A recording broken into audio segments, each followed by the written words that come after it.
सोचिए, एक ऐसी दुनिया जहां सब कुछ परफेक्ट है। दुनिया आपस में जुड़ी हुई है, बड़े बड़े शहर हैं, आसमान छूती इमारतें हैं, इंटरनेशनल ट्रेड है और एक ऐसी इकोनॉमी है जो कभी नहीं रुकती। लोग अमीर हैं, आर्ट और कल्चर अपने चरम पे है। सबको लगता है कि हम इंसानियत के गोल्डन एज में जी रहे हैं और हमें हराना नामुमकिन है। लेकिन फिर अचानक सब कुछ बदल जाता है। सिर्फ कुछ दशकों के अंदर वो पूरी की पूरी सभ्यता, वो महान साम्राज्य राख के ढेर में बदल जाते हैं। इतनी बुरी तरह तबाही मचती है कि इंसानियत लिखना और पढ़ना तक भूल जाती है। इतिहास के पन्नों से वो गायब हो जाते हैं और दुनिया एक ऐसे डार्क एज में चली जाती है जहां रोशनी वापस आने में 400 साल लग गए। दोस्तों, मैं आज की या आने वाले कल की बात नहीं कर रही हूं। ये इतिहास में हो चुका है। ये कहानी है 1177 बीसी की। इतिहास का पहला अपोकैलिप्स, इतिहास का पहला दी एंड, जिसे हम कहते हैं द ब्रोंज एज कोलैप्स। लेकिन सवाल ये नहीं है कि वो लोग क्यों मरे, सवाल ये है कि वो लोग कौन थे। क्योंकि जब आप उनकी कहानी जानोगे तो आपको डर लगेगा, क्योंकि वो हम थे। उनका रहन सहन, उनका व्यापार, उनकी गलतियां, सब कुछ आज की 21वीं सेंचुरी जैसा था। तो आखिर ऐसा क्या हुआ कि दुनिया के सबसे ताकतवर देश ताश के पत्तों की तरह बिखर गए। कहानी की शुरुआत होती है आज से करीब 3200 साल पहले। नक्शे पर देखें तो ये वो इलाका था जिसे आज हम ग्रीस, टर्की, इजिप्ट और सीरिया कहते हैं। उस वक्त यहाँ दुनिया की सुपर पावर्स का राज था। मिस्र में फेरोज का राज था, ग्रीस में माइसिनियंस थे और तुर्की में हिटाइट्स। ये अलग अलग देश जरूर थे, लेकिन ये एक दूसरे पर निर्भर थे, बिल्कुल आज की ग्लोबल इकोनॉमी की तरह। इनकी पूरी दुनिया एक चीज पर चलती थी और वो था ब्रोंज, कांस्य। जैसे आज हमारी दुनिया तेल और सिलिकॉन चिप्स पर चलती है, वैसे ही वो दुनिया ब्रोंज पर चलती थी।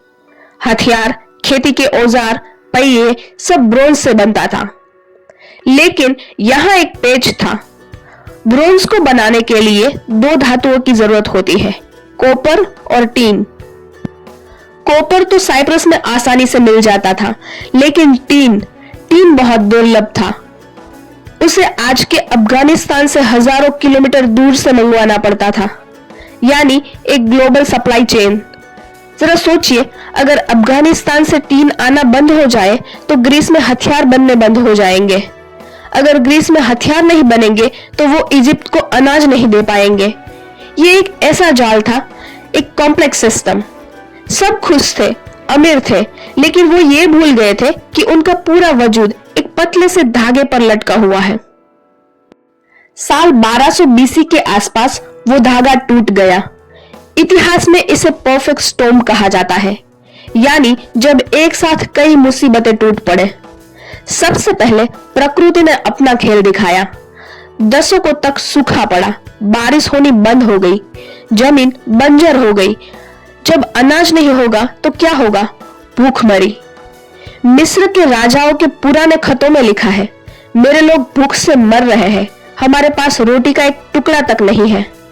लेकिन तबाही अभी शुरू हुई थी। सूखे के कारण लोग अपने देश छोड़कर भागने लगे। एक मास माइग्रेशन शुरू हुआ और इसी अफरा तफरी के बीच समंदर के क्षितिज पर कुछ जहाज दिखाई दिए। इतिहास उन्हें एक बहुत ही रहस्यमयी नाम से जानता है, द सी पीपल्स, समुद्री लुटेरे। आज तक कोई पक्का नहीं जानता कि वो कौन थे, लेकिन वो मौत बनकर आए थे। उनके पास खोने के लिए कुछ नहीं था। उन्होंने न बात की, न समझौता किया, उन्होंने बस जलाना शुरू किया। एक के बाद एक शहर जलते गए। महान हिटाइट एम्पायर जो 500 साल से खड़ा था, वो हमेशा के लिए मिट गया।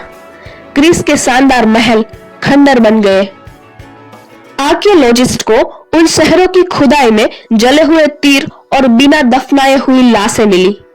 ये सबूत है कि अंत कितना भयानक था। और सबसे डरावनी बात, जब ये सब हो रहा था तो सिस्टम कोलैप्स हो गया। राजा अपने महलों में बैठे रह गए, फौज को खाना नहीं मिला और जनता ने बगावत कर दी। सिर्फ 50 साल के अंदर इंसानियत सभ्यता के शिखर से गिरकर पत्थरों के युग में वापस चली गई। अब यहां रुककर एक गहरा सवाल पूछते हैं, ये सभ्यताएं कमजोर नहीं थी, इनके पास पैसा था, फौज थी, टेक्नोलॉजी थी, फिर ये कोलैप्स क्यों हुई? सिर्फ लुटेरों की वजह से? नहीं, इसका असली कारण है फ्रेजिलिटी ऑफ कॉम्प्लेक्सिटी, जटिलता की नाजुकता। जब कोई सिस्टम बहुत ज्यादा एफिशिएंट और कनेक्टेड हो जाता है तो वो उतना ही नाजुक भी हो जाता है।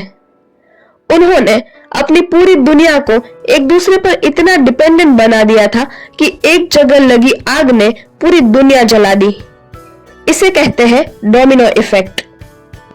जब लाइफ बहुत कंफर्टेबल हो जाती है तो हम रेजिलियंस, झेलने की क्षमता खो देते हैं।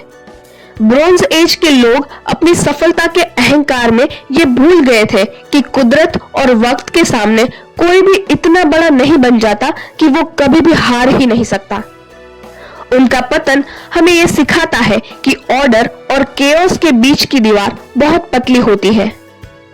अब आप सोचोगे 3000 साल पुरानी कहानी का मेरी लाइफ से क्या कनेक्शन है? कनेक्शन है, बहुत गहरा कनेक्शन है। आज हम भी अपनी एक पर्सनल ब्रॉन्ज एज में जी रहे हैं। जरा अपनी लाइफ को देखिए।